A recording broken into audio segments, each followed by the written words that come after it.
wabarakatuh. Waalaikumsalam warahmatullahi wabarakatuh. Oke, selamat pagi semuanya. Selamat pagi, Pak. Baik, terima kasih sebelumnya. Perkenalkan, nama saya Kak Muzaki, dosen Prodi Akuntansi Unhida.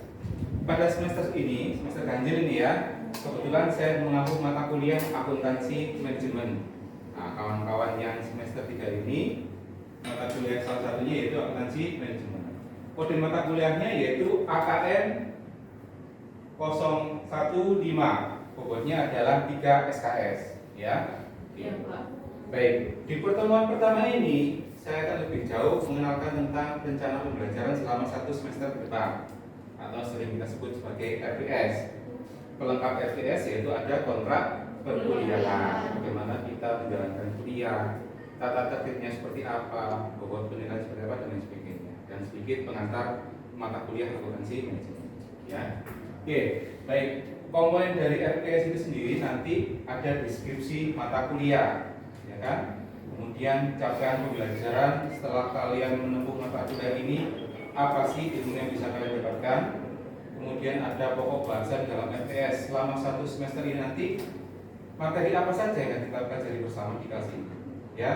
Kemudian bahan kajiannya itu literasinya, bukunya siapa saja.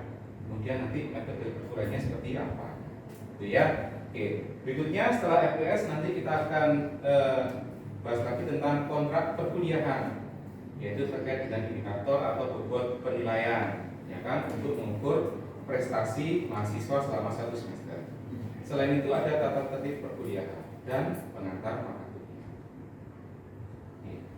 Yang pertama, deskripsi mata kuliah akuntansi manajemen. Akuntansi manajemen ini adalah sistem akuntansi yang tujuan utamanya yaitu menyajikan laporan keuangan bagi pihak internal perusahaan. Kemarin di pengantar akuntansi saya yakin kalian sedikit banyak mendapatkan informasi ada 2 pengguna informasi dari laporan keuangan, ada pihak internal dan pihak eksternal. Ya. Akuntansi manajemen ini lebih khusus menyediakan informasi bagi pihak internal perusahaan, bagaimana mengelola operasional perusahaan, bagaimana mengembangkan usaha dan lain sebagainya. Ya. Kemudian nanti pada mata kuliah ini juga kalian belajar tentang prinsip, konsep, dan teknik melakukan analisis untuk alternatif keputusan strategik bagi seorang manajer dalam pengambilan keputusan bisnis. Ya, itu deskripsi mata kuliah. Berikutnya, capaian pembelajaran mata kuliah. Setelah mengikuti perkuliahan akuntansi manajemen ini, diharapkan mahasiswa mampu membedakan karakteristik, fungsi informasi, dan pengguna laporan antara akuntansi manajemen dengan akuntansi keuangan. Siapa sih pengguna informasi akuntansi manajemen? Siapa sih pengguna informasi akuntansi keuangan? Itu nanti akan lebih detail kita pelajari dalam materi perkuliahan.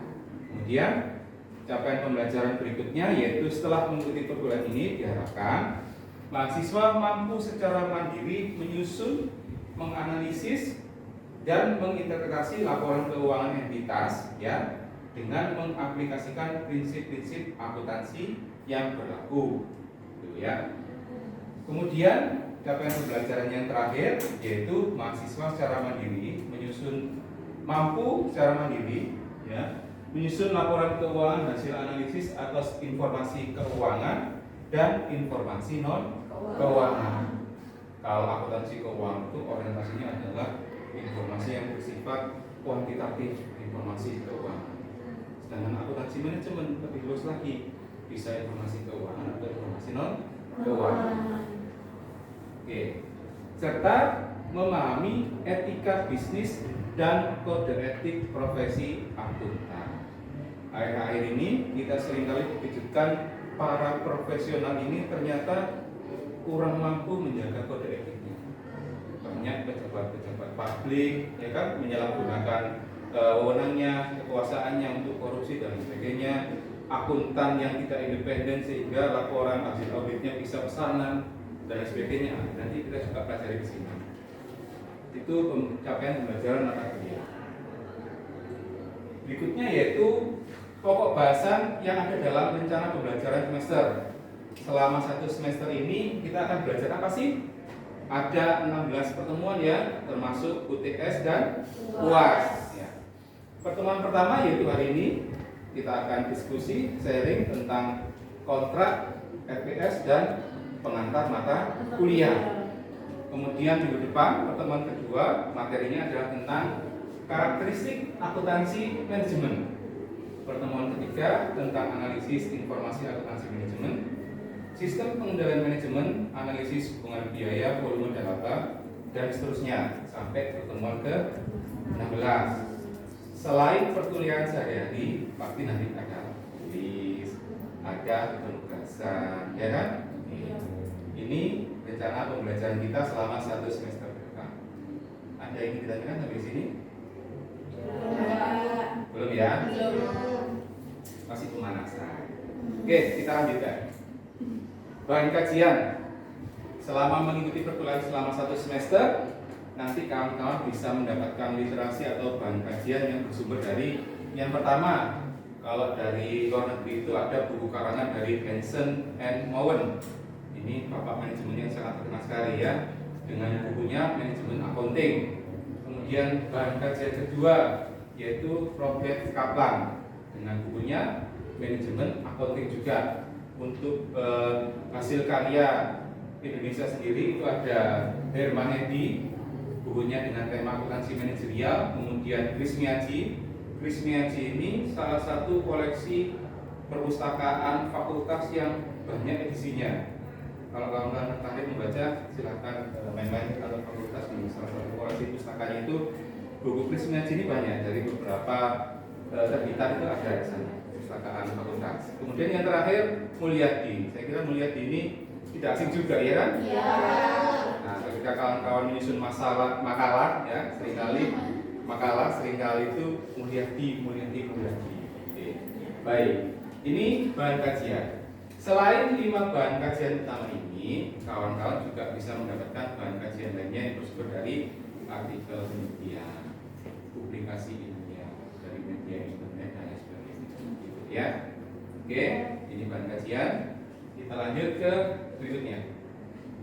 Metode perkuliahan. Untuk menciptakan suasana pembelajaran yang atraktif ya, metode perkuliahan yang saya gunakan yaitu pendekatan DIA. Apa itu DIA? Delivery, Interactive, dan Assessment. Delivery, saya akan berusaha menyampaikan pengetahuan yang saya miliki ya melalui PowerPoint, melalui video pembelajaran, melalui modul, buku referensi, dan contoh fenomena-fenomena praktik akuntansi manajemen dalam dunia bisnis. Nah, kemudian interaktif. Interaktif di sini nanti saya akan berusaha menciptakan kondisi kelas itu selalu ada sharing session, ada diskusi, sehingga ada komunikasi dua arah. Tidak hanya saya menyampaikan materi, tapi mahasiswa juga bisa menyampaikan apa yang ada dalam benak mahasiswa itu sendiri. Jadi kita akan bertukar informasi, ya kan? Oke. Kemudian yang terakhir adalah asesmen. Asesmen ini untuk mengukur bagaimana prestasi mahasiswa selama satu semester. Bisa berupa tugas, kuis, dan tak lupa yaitu UTS dan UAS. Tuh, ini metode perkuliahan ya. Berikutnya yaitu setelah tadi RPS, kita masuk ke kontrak kuliah. Komponen utama dari kontrak kuliah ini ada dua, yaitu indikator penilaian dan tata tertib perkuliahan. Oke, kita bahas yang pertama, indikator atau bobot penilaian. Nilai kehadiran persentasenya adalah 15%. 15%. Jadi kalau datang top di kelas dia main tetap dapat nilai. Iya kan? Kita tetap menghargai upaya mahasiswa, ada niatan kuliah, datang kampus, kita hargai itu. Bobotnya 15%. Kemudian tugas ini bobotnya 20%, UTS 25%, dan yang terakhir UAS itu 40%. Kenapa UAS 40%? Karena seluruh apa yang kita pelajari selama 1 semester itu akan diujikan di UAS. Iya kan? Iya. Hadir, iya hadir. Tapi ketika ada diskusi, dia baik, ya kan? Ya. Kemudian ada tugas, dia dikerjakan tugasnya. Kemudian UTS daftar dikerjakan, meskipun hasilnya berapa, ya kan? UAS itu yang paling besar bobotnya, gitu ya. Ini proporsi bobot atau penilaian selama 1 semester depan. Berikutnya yaitu tata tertib perkuliahan. Karena ini adalah 3 SKS, maka waktu kuliah kita adalah 150 menit. Karena pada dasarnya setiap SKS itu 50 menit. Tuh, ya. Kemudian mahasiswa wajib sudah hadir di kelas minimal 5 menit sebelum perkuliahan dimulai. Ini juga berlaku untuk saya, ya. Jadi kalau saya 5 menit sebelum jam kuliah belum hadir di sini, tolong disenggahnya. Nanti gimana? Sudah waktunya kuliah Pak. Mungkin ada mahasiswa bimbingan atau apa sehingga saya lupa kalau diingatkan. Itu ya. Konsisten ya? Bisa sepakat ya? 5 menit sebelum jam kuliah sudah di kelas untuk persiapan dan sebagainya. Gitu ya. Kemudian kehadiran minimal 80%. Total setelah UTS dan UAS itu 16 pertemuan. Minimal 11 kali pertemuan. Minimal ya, minimal untuk bisa mengikuti UTS atau UAS. Kalau kehadirannya di bawah 80% bagaimana? Tugas? Atau dihukum tidak bisa ikut UTS UAS? Tugas. Oke, baik, kita sepakati. Kan namanya kontrak kan harus ada kesepakatan dari kedua belah pihak. Saya sepakat, kalian juga sepakat. Gitu ya. Oke, kemudian pakaian bagi yang pria sudah jelas ya, rapi, berkerah. Kalau pakai kaos, usahakan kaosnya bukan kaos oblong. Pakai alma tuh boleh enggak, Pak? Aku menunjukkan identitas kita. Iya kan? Nah, cuman mahasiswa sekarang jarang pakai alma mater. Kalau dulu zaman saya kuliah pakai alma mater itu sebuah kebanggaan tersendiri. Iya kan? Jadi kemana-mana pakai alma mater, menginformasikan kepada masyarakat umum bahwa saya mahasiswa. Gitu ya. Oke, pakaian itu bagi yang putra. Kemudian yang putri, karena muslim wajib berjilbab, ya kan? Kita di kawasan muslim wajib berjilbab. Bagaimana jika ada mahasiswa non muslim? Apakah wajib berjilbab? Tidak. Silakan berpakaian bebas, sopan dan rapi. Yang ini tidak kalah penting adalah pakai sepatu. Hari ini pakai sepatu enggak? Semuanya pakai sepatu ya. Tidak bisa pakai sepatu. Harus pakai sepatu, tidak boleh pakai sendal ataupun sepatu sendal. Justru sepatu sendal ini paling sering digunakan oleh perempuan. Iya kan? Tapi kan saya tidak perlu ya, setiap kuliah saya lihat bahwa gitu. Nah, kesadaran diri ya. Kalau kita sudah sepakat, kita harus ikuti aturannya, gitu ya. Oke, perizinan terlambat, tidak masuk, mungkin sakit atau keperluan, harus ke siapa? PJMK. Kenapa lewat PJMK? Ya, kalau semuanya ke saya, kalau saya ngajar satu kelas, kalau dapat 5 kelas, satu kelasnya 30, tiba-tiba semuanya izin. Wah, saya jawab izinnya, ya kan? Silakan dikondisikan melalui PJMK, nanti PJMK yang konfirmasi ke saya. Bisa ya? Kelas ini PJMK-nya siapa? Baby. Baik. Itu ya, Beb ya? Baik. Kemudian kontrak berikutnya atau tata tertib berikutnya, mahasiswa dilarang menggunakan peralatan komunikasi selama kuliah. Jadi kalau kuliah diusahakan HP-nya di silent, ya. Kan sudah pamit sama ibu, sama ayah, yang kuliah kan nggak mungkin ayah punya dia, kecuali mungkin pacarnya belum bisa mimpi. Nah, ini diberi warning ya, sedang kuliah jangan diganggu. Gitu ya. Bisa ya, gitu ya. Agar apa? Nanti materi yang kita sampaikan bisa lebih maksimal diterima, ya. Kita saling menghargai. Kemudian dilarang mengganggu jalannya perkuliahan. Saya kira nggak mungkin. Kalau ada teman yang suka ganggu, biasanya temannya sendiri yang akan menyingkirkan. Tidak urusannya, gitu ya. Gitu ya. Oke. Baik, ini tata tertib perkuliahan. Bisa sepakat ya? Bisa ya. Oke. Jadi tanda tangan di kontrak kuliah, PJMK dengan dosen. Ya, Pak. biar ya, happy ya. Oke, baik. Berikutnya yaitu sedikit pengantar tentang mata kuliah akuntansi manajemen. Kawan-kawan ini sudah semester 3, kemarin semester 1, 2 sedikit banyak dapat mata kuliah tentang apa itu akuntansi. Nah, ini penting. Kalau menurut kawan-kawan di kelas ini, apa itu akuntansi? Iya, Proses pencatatan. mencatat, terus Berhubungan dengan uang, Pak. uang. Kalau perempuan itu paling suka dengan uang sebetulnya. Terus kalau lagi Laporan. laporan, oke. Mengalokasikan. Apa? Mengalokasikan. Mengalokasikan anggaran, dana. Terus apa lagi? Ada yang beda pendapat, teknik, ada yang bilang seni, iya kan? Iya. Ada yang bilang sebuah pekerjaan, Pak. Semuanya benar, iya kan? Benar. Secara teori, akuntansi ini merupakan proses mencatat, menghitung, melaporkan, dan menyajikan transaksi keuangan, ya. Setelah dicatat, dihitung, dilaporkan, kemudian disajikan. Fungsinya untuk apa? Sebagai dasar dalam pengambilan keputusan ekonomi. Jadi semuanya bermuara pada keputusan ekonomi. Gitu ya. Oke. Next, kita lanjutkan. Secara umum, pembagian akuntansi ada dua. Yang sudah pernah kalian tahu akuntansi yang mana? Keuangan, mungkin karena sudah pernah dapat mata kuliah pengantar akuntansi kemarin ya. Bagaimana mencatat jurnal transaksi, bagaimana debitnya, bagaimana kreditnya dan lain sebagainya.